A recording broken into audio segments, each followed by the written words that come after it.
how to substitute an essential oil successfully. So I've been seeing that this topic is a hot one out there, and different posts, people suggesting to use one oil instead of another one, and I would like to clear up some misunderstandings I've been seeing that are happening, and give you, of course, some very useful information how to go about this, and which oils really are substituting other ones, and what is it that you're actually want to achieve. So here's an example that I saw, like if you don't have jasmine, you can use ylang ylang.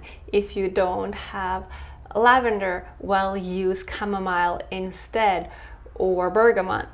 But I will show you today that that is really not a substitute. So I do get where they're coming from. So for example, with jasmine and ylang ylang, and here, by the way, ylang ylang has different it's called different fractions, and every fraction has a different chemistry. So I will take you back just a little bit into chemistry and keep it very colorful and easy. So take a look at the colors here, which represent the chemistry families.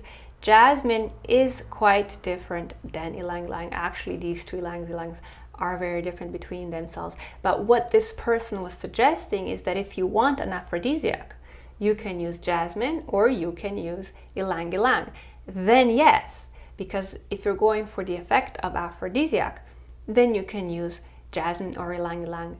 But it's not an exact substitute. So ylang ylang has very specific things it will do, and so does jasmine. The next example here, it's a little bit easier to view. I saw that if you don't have eucalyptus, and I'm guessing it's globulus, so if you don't have eucalyptus globulus, you can substitute it with rosemary, peppermint, and frankincense.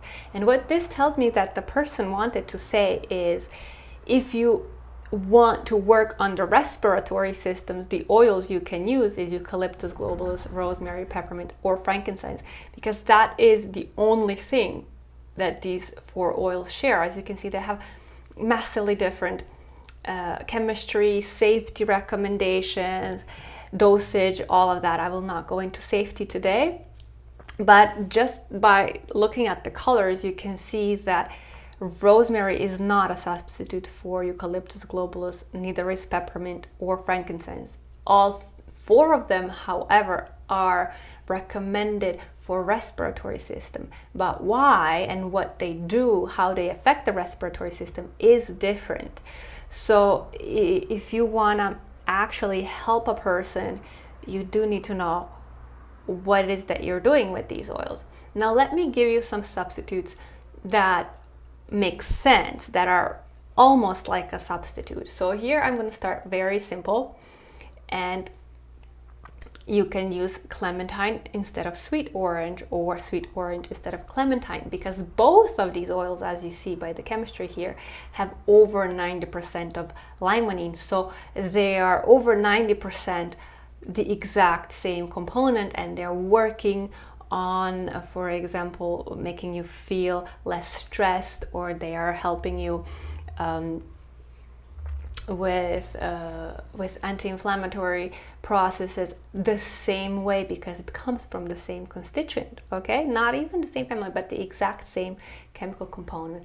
And then another example is here, lemongrass and lemon myrtle. Both have over 60% of citral, so they're very similar in the dominant component. Both have very similar safety recommendations and the way you will use them and repel, for example, mosquitoes, what they're known for. So that makes sense. That almost is a substitute, because most of the essential oil component is the same. It's not that they are both repelling mosquitoes. So is sweet orange, by the way, and clementine, but for different reasons. Okay, so these two really are substitute, but you're not gonna substitute lemongrass with lemon or sweet orange, because they are a completely different structure. We're talking, apples and bananas. So another thing that I saw is replace Melissa with lemongrass. Well, not really. Look at Melissa. And look at lemongrass. They do have the similar smell because Melissa also has quite a large percentage of citral, and so does lemongrass.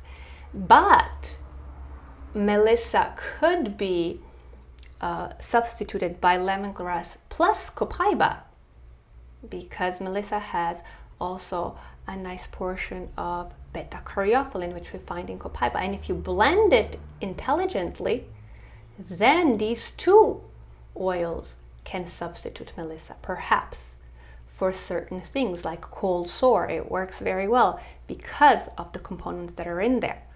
They work the same way.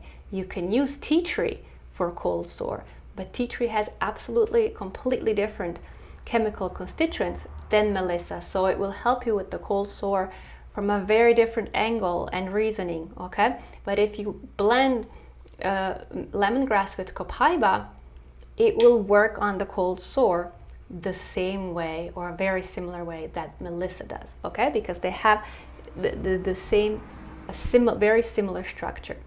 And lastly, I want to show you, and here is the example with lavender. You know, lavender is not, it is relative, has some things similar to neroli, but it's definitely not the same as chamomile or other things that they were mentioning that you can substitute it with.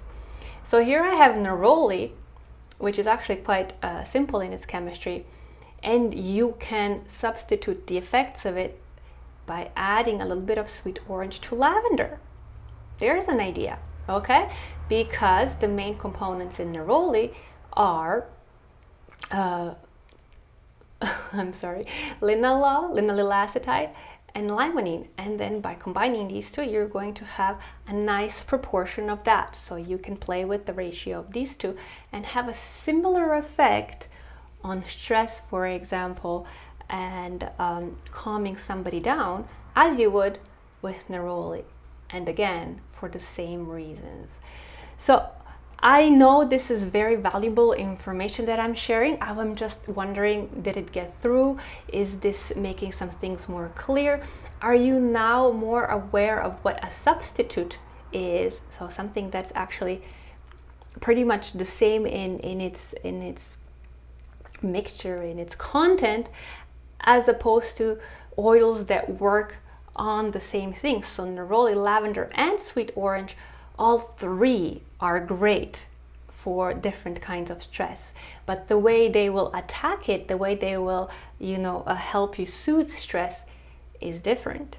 So let me know if that makes sense. Let me know if you enjoyed the video and if you'd like to know more, and of course leave some comments, your feedback, your viewpoints of this. I'm curious to hear where you are and what you'd like to know more of, and of course share this with anybody you think will have use of it. Thank you, and see you next time.